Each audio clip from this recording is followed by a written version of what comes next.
All right, good afternoon. My name is Greg Bovino.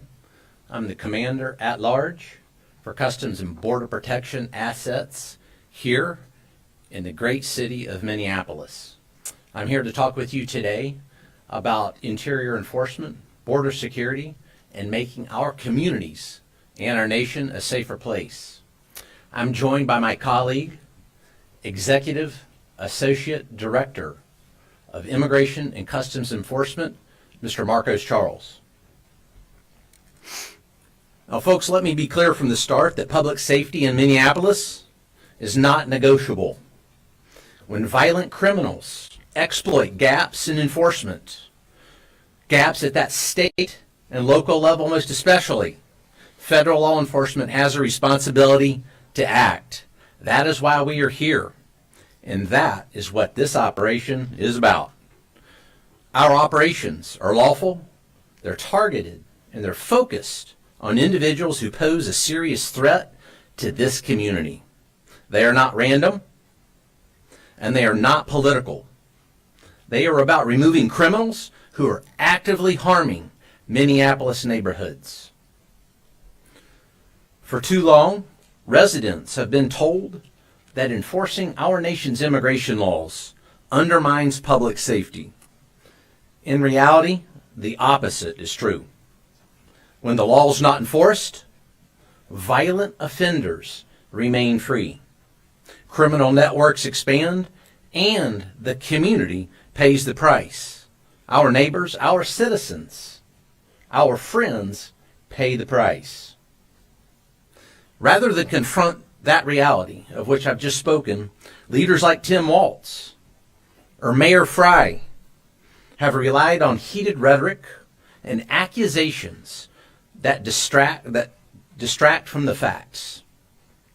The facts are that federal agents are arresting murderers, rapists, child predators, cartel-connected criminals, and other individuals who pose a real danger to the people of Minneapolis. As these operations began and since, there have been constant attempts to interfere with lawful enforcement of our nation's Title VIII immigration laws here in Minneapolis. Officers have been violently and aggressively assaulted, objects have been thrown, and vehicles damaged. Despite that violence, enforcement has continued unabated. Our officers remain professional, focused, courteous, and committed to the mission. That mission, again, being Title VIII immigration enforcement.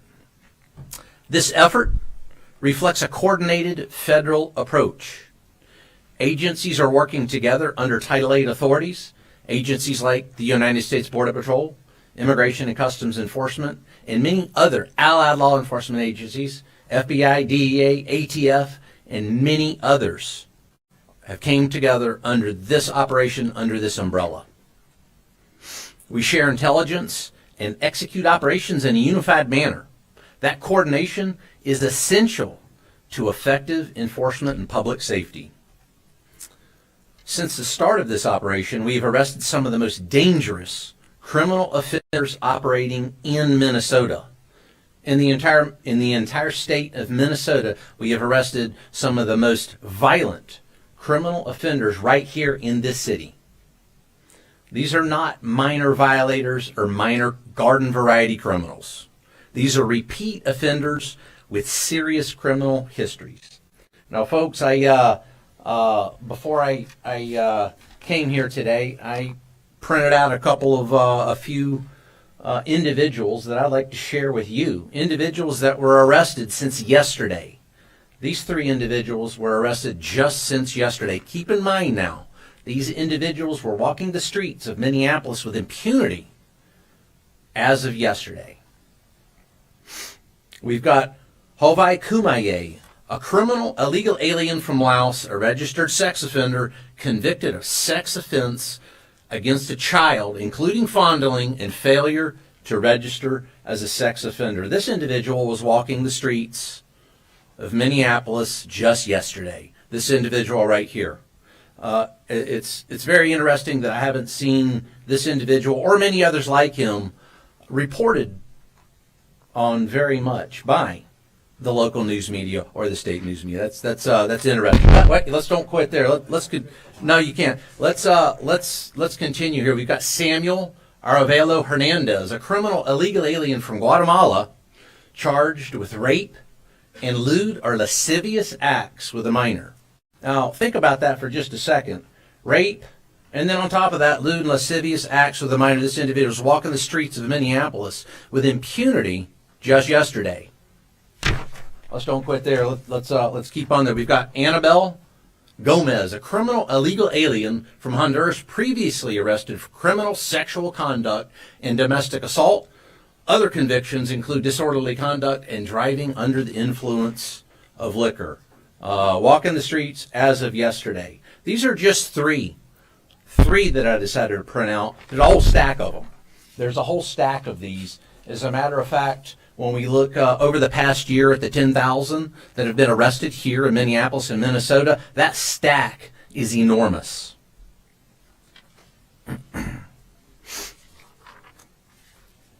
These are the kinds of individuals this operation focuses on. Individuals who escalate situations and endanger others. Again, our neighbors, our friends, our colleagues, and Ma and Pa America. This is exactly why interior enforcement exists, to remove dangerous criminals from our communities, remove dangerous illegal alien criminals from our communities. It's also important, folks, to address a point that's often overlooked. Interior enforcement does not exist in isolation. It's not just about interior enforcement. It's a dichotomy here. It's interior enforcement and border enforcement. What happens in Minneapolis is directly connected at what happens at our borders. Interior enforcement and border enforcement, border security, are intricately connected. For years, federal law enforcement was placed in a defensive posture, especially over those past 4 years. Agents were overwhelmed, processing massive numbers of illegal aliens coming into the country, often with limited vetting, minimal accountability, and few consequences. I think that's proven right here just by those three that I held up there. Time and resources that should have been dedicated to public safety were diverted to administrative processing, and criminal organizations exploited that environment.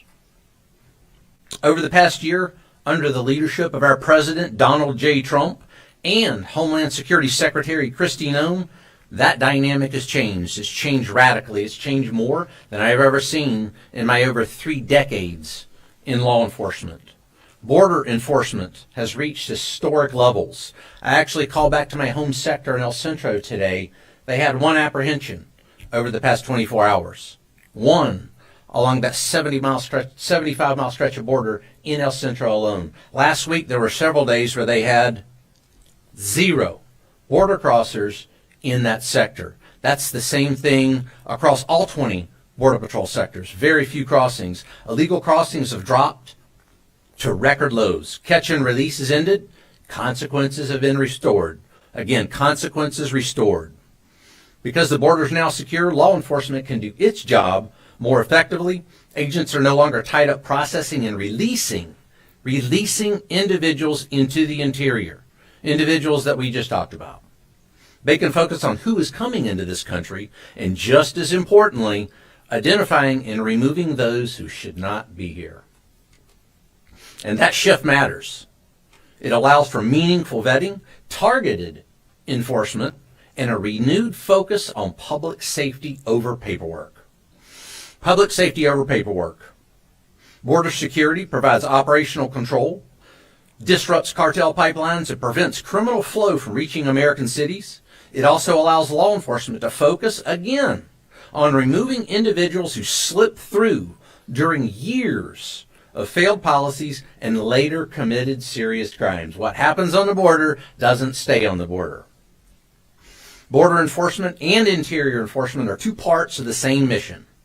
A secure border without interior enforcement leaves communities vulnerable. And interior enforcement without border control is unsustainable. Again, it's that dichotomous relationship. When both are aligned, the results are clear. Over the course of this administration, more than 10,000 criminal illegal aliens, as I said, have been apprehended here in Minneapolis over the past year. And in just the last 6 weeks alone, during this most current surge, 3,000 arrests of some of the most dangerous offenders operating in Minneapolis have occurred. 3,000. These are not technical violations, as I mentioned. These are individuals responsible for serious harm. Think about it for just a second, what the rape of a child actually entails. It seems as if that's glossed over by the media oftentimes. What does that entail, and what's that like? Think about that. Murderers, rapists, gang members, they're not the people we want in our community.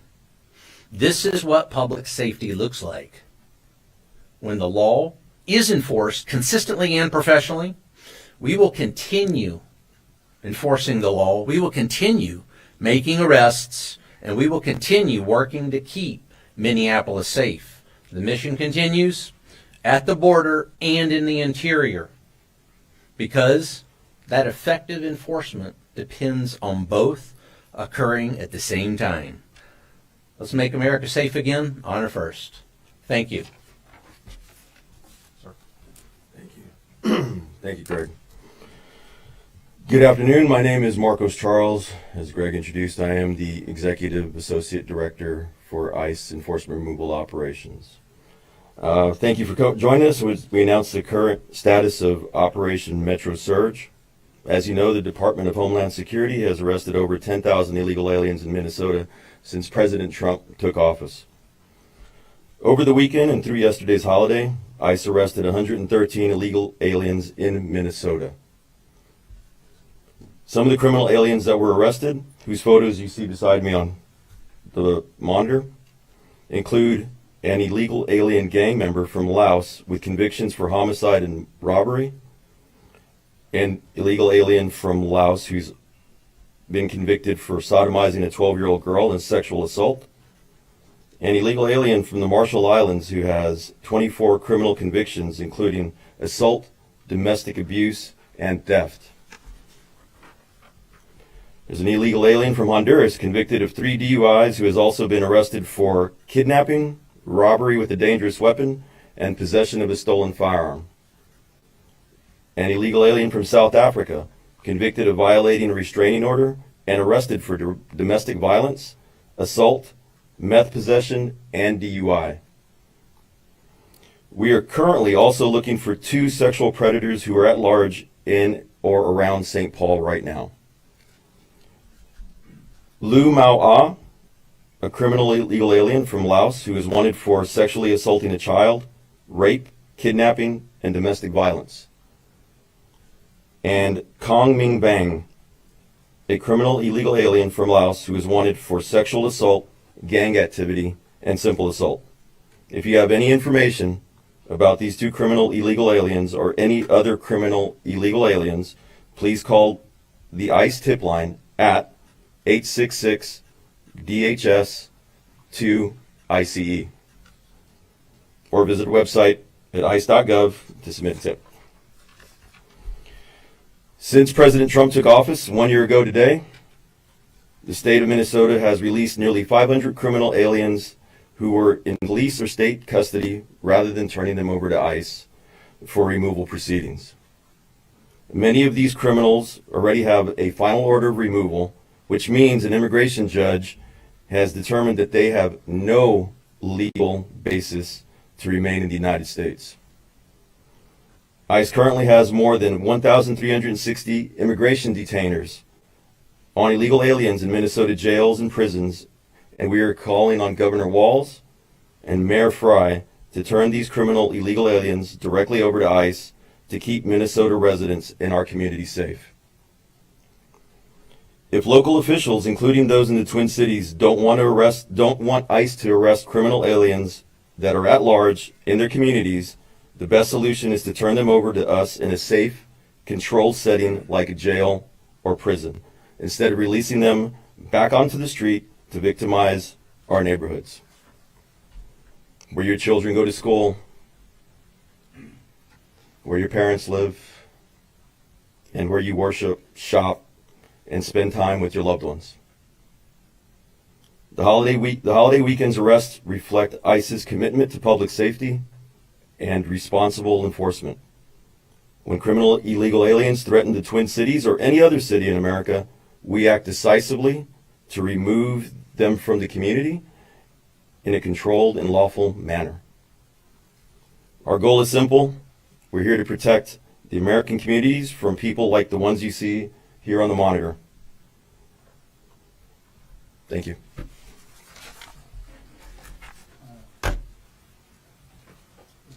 For Commander Bobino, some of us in this room, this is A.C. Thompson with PBS Frontline, have followed you from city to city and documented your activities.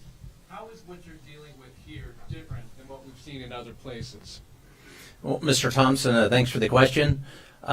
We've been in many cities, as you know. We've been in Los Angeles, Chicago, Charlotte, New Orleans, and now obviously Minneapolis. So what we've seen that's a bit different here is the organization of some of the groups. The groups are a bit better organized. They've got some excellent communications, and that coupled with a very poor response from the mayor and the governor, those two things coupled together make that a difficult operating environment at times. And the reason I say that is I just came from Operation Catahoula Crunch there in Louisiana, in which state and locals, including the governor, the mayors, the police chief, worked in close concert for us to do what my colleague here, Marcus Charles, said, and that's remove violent offenders, bad people and bad things from the streets. And in doing that, I had one act of violence against Border Patrol, one notable act of violence against Border Patrol in a month. Here, I've lost count. I've already lost count of how many. I believe we had a vehicle ramming today. We had one yesterday in which two illegal aliens decided that it would be a good idea to ram Border Patrol agents and then take off. And in doing so, they hit a civilian vehicle as well. Those two were apprehended. So it's that collusion and corruption between elected officials and these anarchists that are intent on creating violence for law enforcement. You know, I see a lot of this that mirrors what happened in 2020 right here in this city when they decided to try to burn the city down. It's that same type of rhetoric, that same type of support by those elected officials. So that's very different than what I just witnessed in Louisiana, the place that I just came from. Senator Bobino, question for you. I'm with Waterhawk. It's hard to get coffee in the Twin Cities without seeing signs of ICE can't enter, but everyone else can, or restaurants or supermarkets. Based on the you shared today, what is your message to these businesses, these organizations that are obviously trying to push out ICE and your operation? Sure. And this goes to anyone, not just those businesses and organizations. Don't fall victim. Don't fall victim to that heated rhetoric and those lies that are often spouted by, say, a Mayor Fry. Mayor Fry actually told his police force to fight federal agents in the city. And you should have even seen the look on O'Brien's face, Chief O'Brien. His eyebrows actually raised at that one. So don't fall victim to that. Our Border Patrol agents, our ICE officers, are parents. They're citizens. They enjoy the rule of law just like everyone else. So to deny them a cup of coffee or lawful commerce seems to be absolutely opposite of what we would expect in a lawful, orderly society. Did we like what happened with the church there a couple of days ago when individuals came in and disrupted almost violently a church service? Absolutely not. Same thing. We should treat each other with respect, dignity, and that is why we are here in this city as we take those violent criminals off the streets. That's respect and dignity. This is for you as well, Commander Bobino. At a press conference today, we heard from several local police chiefs who said that they support ICE, but that certain ICE tactics are making their job their own community safe that much harder. What's your response? I would say that those tactics are born of necessity. What we do is legal, ethical, and moral. Everything we do every day is legal, ethical, moral, well-grounded in law. So I would impugn upon those police chiefs and anyone else, elected representatives, and you have to remember, many of these police chiefs do work for the Mayor Frys of the world, that turn over those illegal aliens, those criminal illegal aliens. Let me hold these up again, so just so we don't forget this, because it seems like it always gets forgotten. Rape, lewd and lascivious acts against a child. So Mayor Fry is having police chiefs worry about tactics while we're after these type of people. I think that they're asking the wrong questions and they're partying misplaced. Let's work. Wait, I'm not done yet. Let's work together.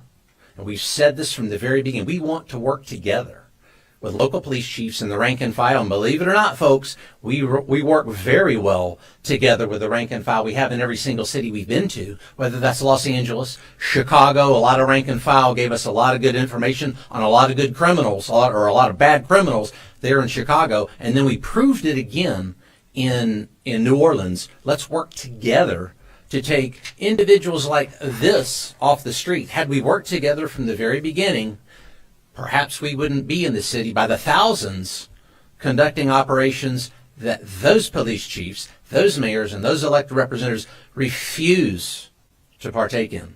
If I could just follow up though real quick, if I don't think the argument from a lot of people, I think you'd be hard pressed to find anyone who doesn't want criminals who are alleged to do these things out of these communities. I mean, no one wants that. I think where a lot of the criticism comes in is within the tactics that you see ICE and others engaging in, that it's ordinary citizens who are not sex offenders or rapists getting swept up in. So what do you say to that? Sure, where you're talking about these ordinary citizens, mom, pa, America, that get swept up in what I see. I'm out on the streets just as Marcos Charles here is. We're on the streets with our troops almost every day. And what we see when folks get swept up, as you say, oftentimes it's those agitators, those rioters, and now I call them anarchists, that actually cause mom, pa, America to sometimes be near, at, or involved in a very tense situation when they shouldn't even be. There's no need for that violence that we see against law enforcement. And again, it seems as the only people that are really dialing down that rhetoric is the federal law enforcement entities that just want to conduct legal, ethical, and lawful law enforcement missions in this city to take out those violent criminals, bad people, and bad things. Thank you.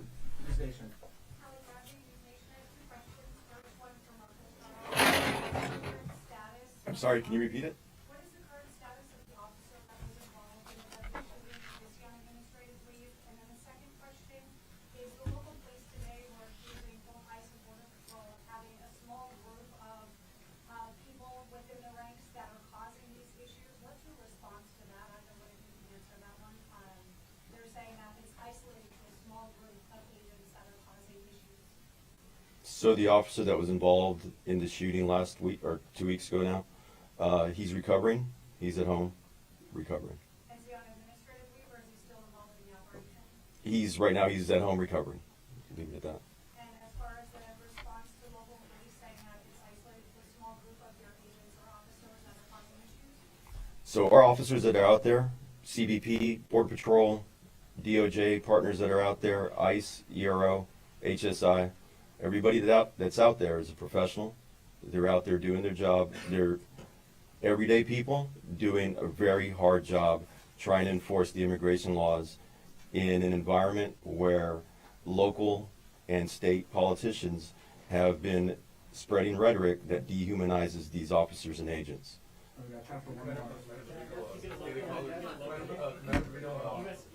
Commander Bavio, working toward the Daily Caller. Earlier today, Brooklyn Park police chief says that his department is receiving endless of calls from American citizens saying that their civil rights are being violated by federal agents.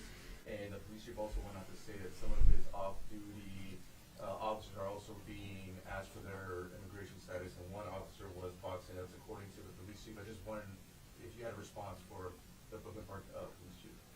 Sure. Again, our Border Patrol agents, ICE officers, and those allied federal law enforcement agencies are out there conducting Title VIII immigration, the Title VIII immigration mission. And I'll tell you, when you have a mayor and a police chief, O'Hara, that say call 911 when ICE or Border Patrol's in the neighborhood, and then they wonder why the 911 system is overwhelmed with superfluous calls superfluous calls for assistance when that is not true. So we're going to continue to be out in the community, and we're going to continue to conduct that mission, that legal, lawful Title VIII mission. And again, I've been out with my Border Patrol agents. Marcos is out constantly with his troops, and what I see out there is a very professional, prudent, and thoughtful law enforcement action. And if somebody needs to use the 911 system, then do it. But let's don't encourage anarchists to utilize a 911 system that hurts other Americans that may need to use that system. A law enforcement professional should know that.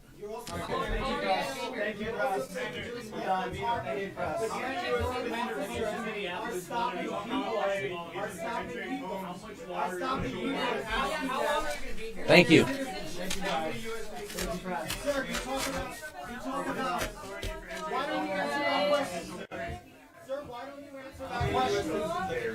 You're not just going to get to call it whenever you want.